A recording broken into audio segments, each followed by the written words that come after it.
Okay, the next thing up for planting is peppers. I've got this little jalapeno pepper plant here. One thing that my family absolutely loves from the vegetable garden is probably their favorite thing is peppers. They will just go right into the garden, my kids will, and they will just start eating the peppers right off the plant. We'll eat them fresh, just sliced up and chopped up in the evenings, or just throw them on the grill. Peppers are actually pretty easy to get growing, but sometimes it helps to know this little trick. They're a bit finicky, and especially here in New York, where sometimes you can still get some cooler weather than, say, down south, and even cooler evenings. Peppers like it warm, but not too warm.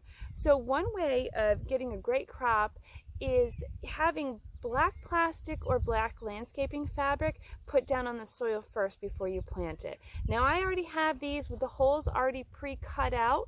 That's a little bit of labor, but you can keep reusing this year after year to make it a little bit more eco-friendly. You don't have to dispose of it. Now what I do is I make sure that I dig a hole in the soil right where that hole goes, the hole in the fabric. And then I just, take with the same thing with the tomato. You just take the pepper out of the pot. You want to make sure it's not too root bound and kind of spread the roots out a little bit. And then it's a little tricky, but totally worthwhile.